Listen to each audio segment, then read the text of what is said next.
it's funny as an artist, like you don't go in there with the mindset of like, I'm going to make $1 billion so I can have like, fancy parties with jet planes and hoes. Yeah. You don't go with that mindset, but you eventually learn that you do need to make money in order to make this possible. So it's like, you do eventually need money, but I think there's like a different mindset behind it than the building mindset. Oh yeah. There's an artist I'm working with right now, and we're trying to make a ongoing creator-owned independent book. And we were having conversations about the story, and then just having conversations about advertising, and he just said like, "Hey man," it was a weird thing that I think he was trying to call me out. He was like, "Yo man, you've changed. You used to be all about the art. Now when we talk, you're all about like you're very business minded, and you talk about money a lot." And I'm like, "Hey, when you're the artist, you are only thinking about yourself. When you are the executive, founder, CEO, whatever, you're thinking about paying. Like when you're an artist, you're thinking about being invited to the party. When you're on the executive level, you're thinking about paying for the party." Right. Money. It's crazy. Money, it has this like selfish negative context, and in the hands of the wrong person, it could be a very toxic thing. But when you look at it from that mindset, it's like, I want this wealth so I could give this wealth to people. Like I could give this wealth to people and spread and not hoard the wealth, but give it to people. Then it has a totally different meaning. Yeah. Oh yeah. Because I don't like you don't want to make like, and I don't mean making money by just doing like having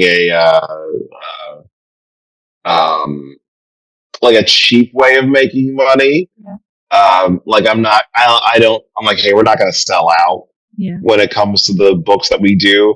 I really deeply believe like making good quality books and good quality work, like it'll stand out, and that's what's going to sell, like let's make something really good that has good art and a good story, and then we'll push it and people will gravitate to it. Because the story is good and because the art's good. And then take it from there. Because I used to beat myself up as a kid. I took a personality career test and I scored number 1 for business. But then creativity and art was second.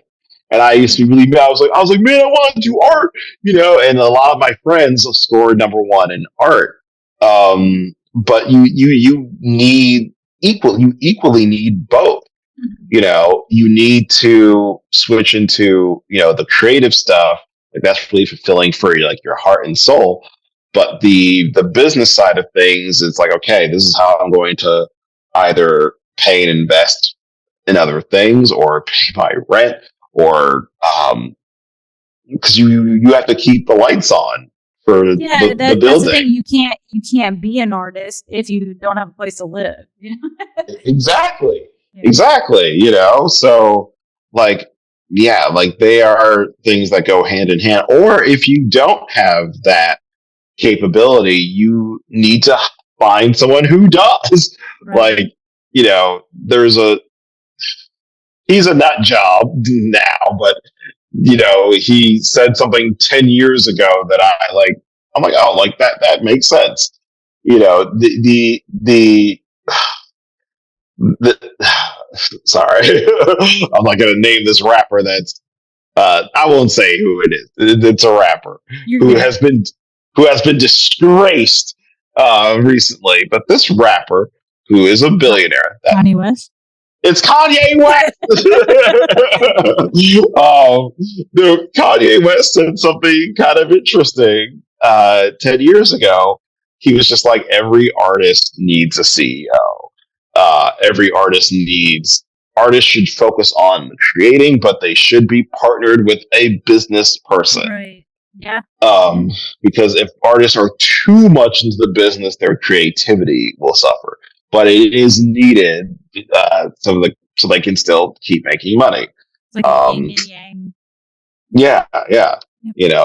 I wish Kanye knew that for like, hey, don't be anti-Semitic. Uh,